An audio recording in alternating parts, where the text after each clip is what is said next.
Journal number 4, continued. Dendron. I probably would have slept on that beach for weeks if I hadn't been gently nudged awake by something tapping at my foot.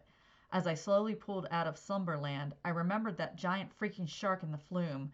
I felt the tapping on my foot again and somehow made the connection between that feeling and the shark. Suddenly I was convinced the shark had survived and was getting ready to bite off my feet. So I yelped and jumped up while pulling my legs closer for protection. Of course it wasn't the shark, it was Lore. She was awake and trying to rouse me. She hadn't expected my dramatic reaction, though, and when I jumped she did too. "I am sorry, Pendragon," she said sheepishly. "I did not know you were ticklish." Ticklish? I was too embarrassed to tell her why I really jumped. "No problem," I said. "How do you feel?" She rubbed the nasty black and blue mark on her forehead and grimaced. "My head does not hurt as much as my pride," she said. "What do you remember?" I asked. "There was something coming at us from the flume, but what I remember does not make sense." "Yeah, it does," I said. "It was a shark. St. Dane didn't want us to follow him." Lore thought about this for a moment. I think she was hoping that her memory was a bad dream. "After that I do not remember much," she continued. "But I do have memories of you carrying me. Was that a dream?" "No, it wasn't," I said. Lore frowned. At some point I would give her all the gory details of our escape, but now wasn't the time. Lore was a proud warrior. It hurt her ego that it took a weakling like me to save her. I didn't need to rub salt in the wound. Not yet, anyway. Believe me, at some point I was going to get mileage out of this, but not now. "You continue to surprise me, Pendragon," she said. "You have proven yourself to be brave and clever, and now it seems you react as a warrior would after all." She paused and then said, "Thank you." She had just given me the highest praise she was capable of. In her mind, I was worthy of being elevated to the lofty status of warrior. I wasn't sure I agreed with her, though. I was no warrior. Everything I did was out of total panic. I never felt as if I had a choice. In fact, I'd just as soon she didn't consider me a warrior because I didn't want her to expect any more heroics. As far as I was concerned, my Indiana Jones days were over. But I couldn't say that, so I gave her the simplest, best response. "You're welcome."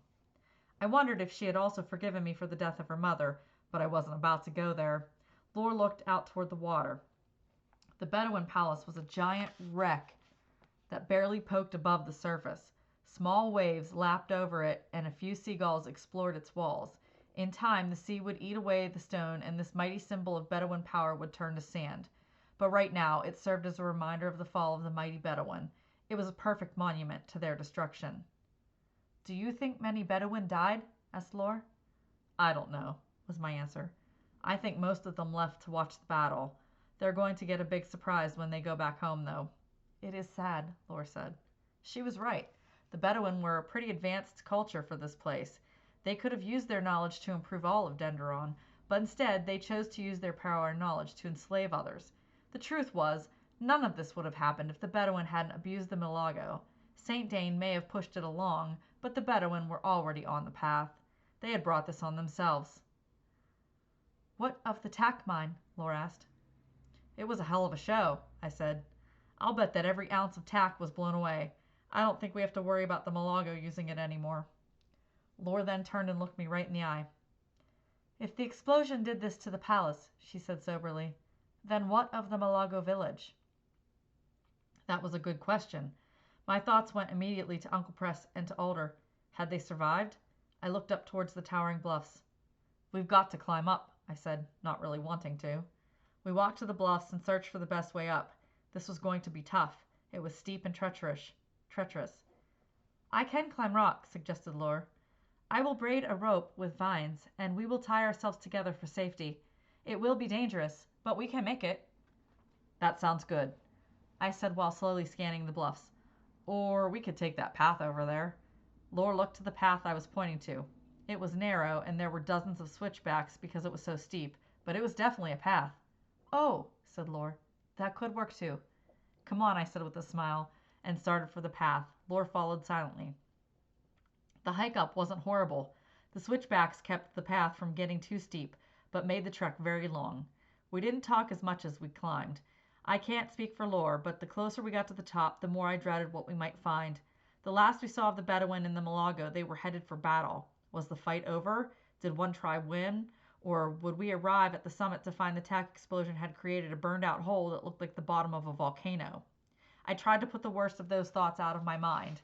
We would learn the truth soon enough. When we were nearly on the top, I stopped and looked at Lore.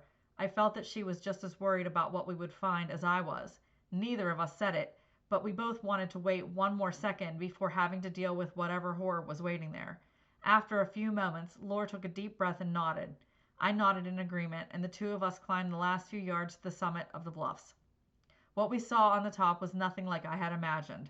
First off, it looked as if the surface had remained relatively intact after the tack explosion. There was no gaping volcano-like hole. That was good. Maybe the mine vents channeled away most of the power of the tack explosion after all. But still, things had changed. It looked as if the violent action from the explosion took place underground, and the result on the surface was like a huge earthquake had hit. What had once been relatively flat land now looked like a roller coaster of mounds and depressions. The large, flat battlefield of seagrass where the Malago and the Bedouin fought had been torn apart. Huge boulders had forced their way from underground, and gaping holes had opened elsewhere. The tack explosion had dramatically torn the terrain apart, changing it forever. "We should get to the Malago village," I said. The two of us walked cautiously back the way we knew would bring us to the village as quickly as possible. Though the terrain had become a tumultuous mess, there was something else that stood out even more dramatically. It was the people. There were hundreds of people wandering around in a daze. As we walked toward the village, we saw Bedouins and Novans and knights and miners. They all seemed to drift about in the same stunned haze. No one cared that they were among the enemy either. Knights and miners passed each other without so much as a second glance. No one spoke, no one fought, no one was afraid. Everyone was just stunned. There were bodies, too. I didn't know if they were the victims of the tack explosion or the battle. They were being carried off the battlefield and laid next to each other. It didn't matter if they were Bedouin or Malago. They were laid side by side. As horrible as this was, I had feared there would be way more bodies than this. Between the battle and the tack explosion, I expected everyone to be wiped out. But it now seemed as though most everyone survived. Only a few unlucky victims lay next to each other beside the battlefield. Lore and I watched this strange scene silently as we made our way toward the village. We looked for the path that would lead us through the woods, but the path was gone. Most of the woods were gone, too. Hundreds of trees had fallen and were piled up like pickup sticks. Finding our way through this maze of trees was tricky. Then I saw something that made me stop and stare.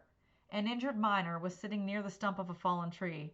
His head was bleeding, and he had to lean against the stump for support. A woman knelt beside him, tending to his wounds. She had a bucket of water and some rags. She dipped the cloth into the water and gently dabbed the miner's wound to clean it. She wasn't rough. She wasn't in a hurry. Her actions looked like a mother taking care of a child. Given all that had happened, you wouldn't think this scene was out of the ordinary, but it was. That's because the woman taking care of the Malago miner was a Bedouin. "I do not understand," said Lore.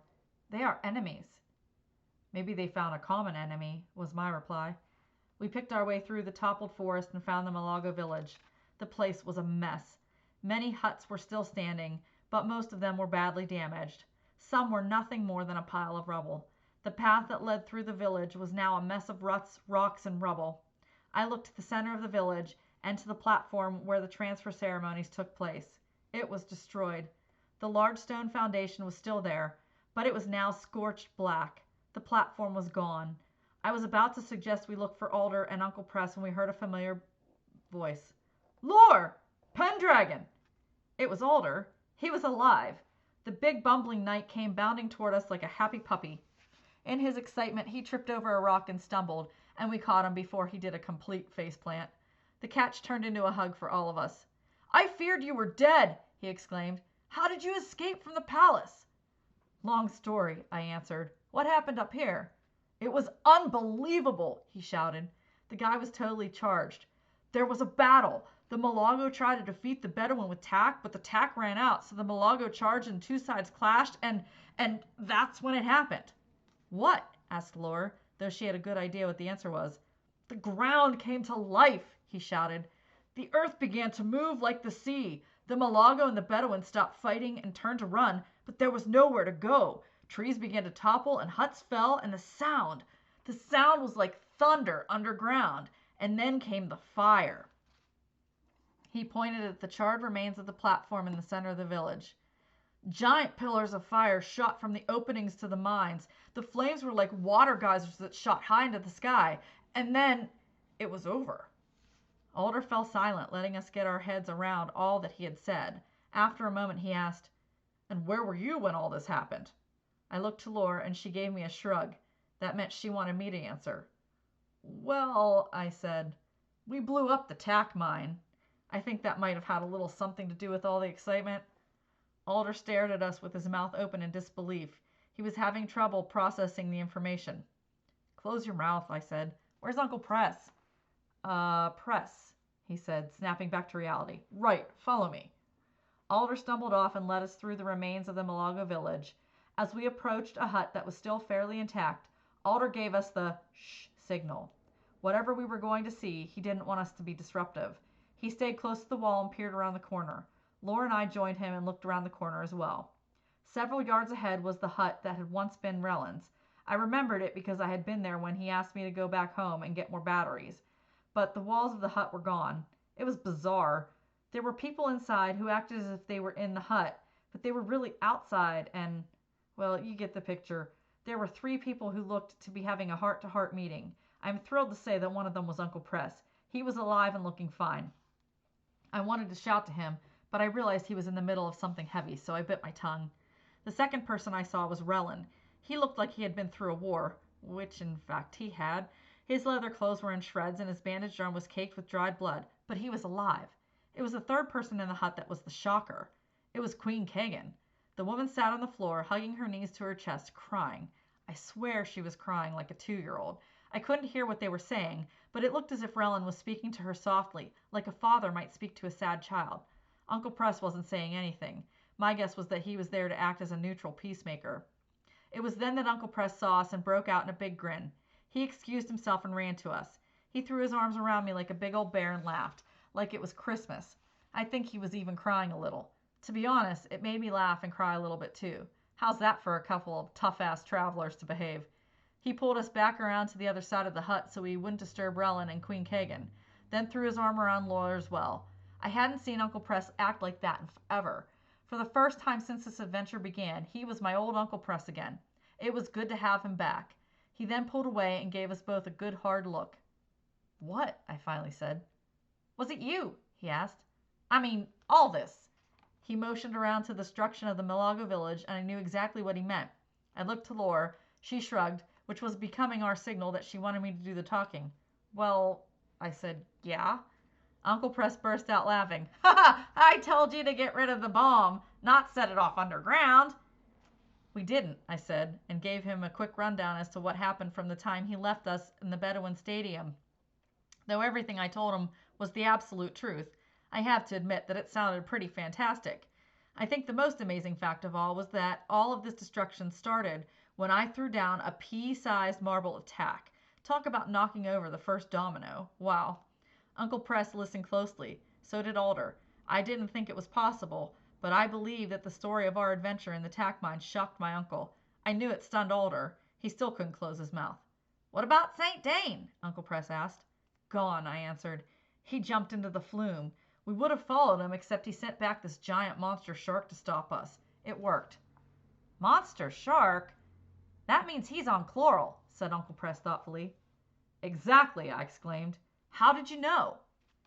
"Because the quigs on chloral are giant monster sharks," was his simple answer.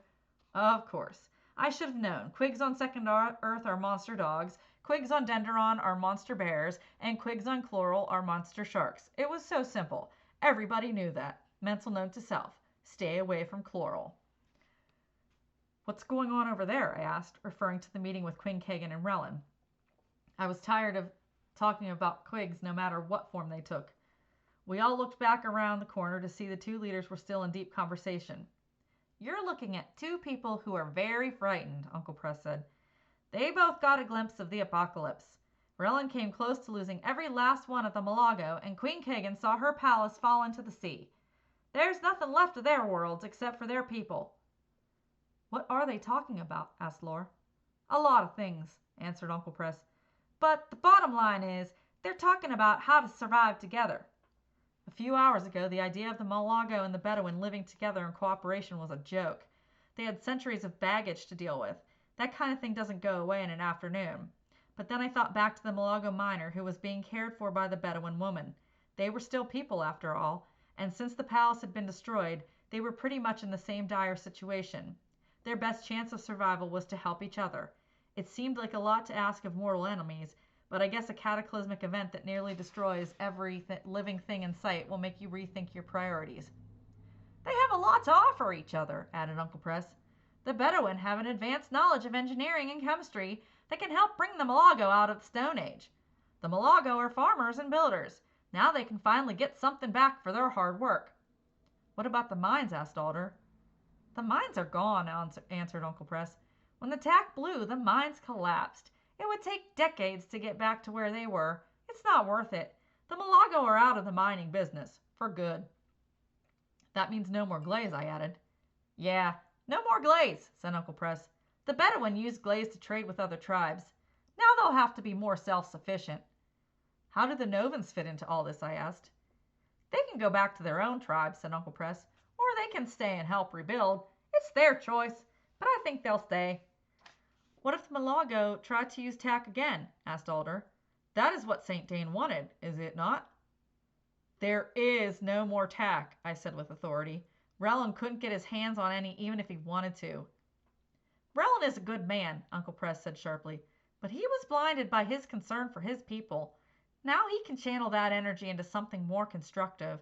He's going to be a great leader, but he's going to have his hands full with Queen Kagan. She's a piece of work.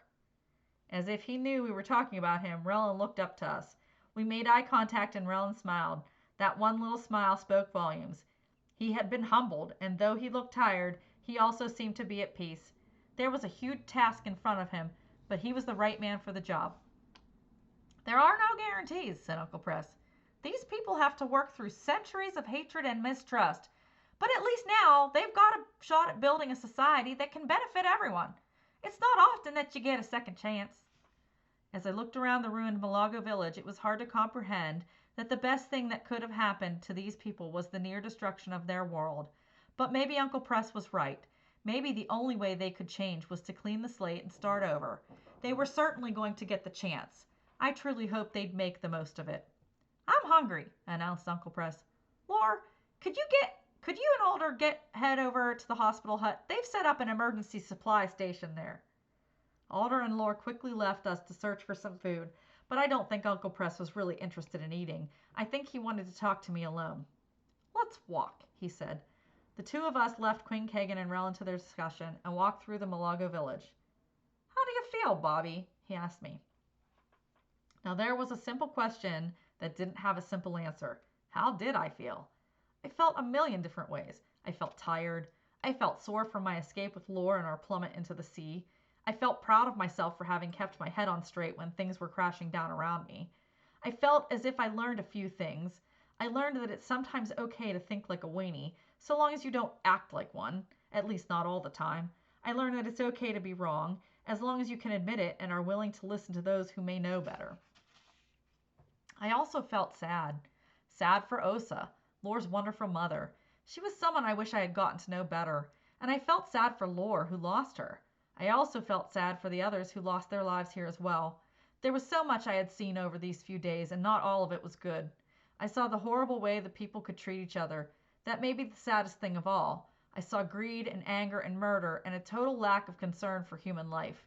It was the wicked side of the human soul that I saw here on Pendragon, and it saddened me to know that such a dark place existed. How did I feel? I was frightened of St. Dane, not because I thought he would come after me or anything, but scared of what one man was capable of. He used his evil influence to manipulate people into doing horrible deeds. His power nearly brought about the destruction of an entire world. I feared that he might try again elsewhere, and hoped that by stopping him here, his plan would go no further. But what I was mostly scared of was being a traveler. I didn't want the responsibility. I mean, I'm just a kid. If there is something that truly scares me, it's my own future. How did I feel? I also felt a little glad. I was glad that the people of Pendragon were going to get a second chance. I was proud of Uncle Press. I wasn't entirely sure of what his deal was, but he cared enough to help bring about the resurrection of a society headed for ruin. I was also glad that I met the people I did. Alder had a good heart, and I'll always remember him as a friend. Relin may have been misguided, but what he did for the good of his people, and I respected that. Now he has the chance to help them in a more positive way. I'm glad that I met Osa. I don't think I will ever forget her calm wisdom, and I hope that some of it rubbed off on me. I was glad that I had good friends like you two, Mark and Courtney. You helped me when I needed it most, and I will forever be in your debt. But I think I was mostly glad that I met Lore. She was fiercely loyal and willing to put her life on the line for what she believed. She was brave and caring and smart and beautiful as all hell. But beyond that, there was something about Lore for which I couldn't even begin to thank her. When this adventure fades in my memory, and it will, I will still be grateful to her for having pushed me to think outside of my own little world and recognize my own strength. So how did I feel? It was a complex question, but I had a simple answer. Uncle Press, I said, I feel like I want to go home. He was about to argue with me, but I cut him off. No, I said.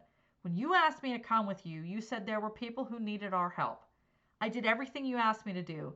Now I want to go home. He didn't even try to argue. How could he? Okay, Bobby, he said warmly. You're right. I am more proud of you than I can begin to say. Tomorrow I'll take you home. Now that's what I wanted to hear. And that's what brought me to the place where I am right now, writing my final journal. We're spending the night in the hospital hut. Tomorrow we're going to make the long trek back up the mountain flume. Unfortunately, the gate that was in the mines is now buried under 1,000,000 tons of rock. Uncle Press assures me that the climb won't be hard. We will borrow some horses from the Bedouin and take along a few whistles in case we run into any rogue quigs. Alder and Lore are with me, and they too are writing their journals. Alder filled me in on all that happened during the battle, so that is how I know. I'm not going to send this journal to you through the ring. My plan is to hand it to you guys myself. I'm looking forward to seeing the expressions on your faces when I show up. I'm also looking forward to seeing my family again. I'm not sure what to tell them, but I'll figure something out. I wonder if Marley misses me as much as I miss her. Well, guys, this is the last time I'm going to be writing to you. Thank you for reading. Thank you for being my friends. Tomorrow I'm going to leave Denderon for the final time. I can't wait to get home. End of journal number 4.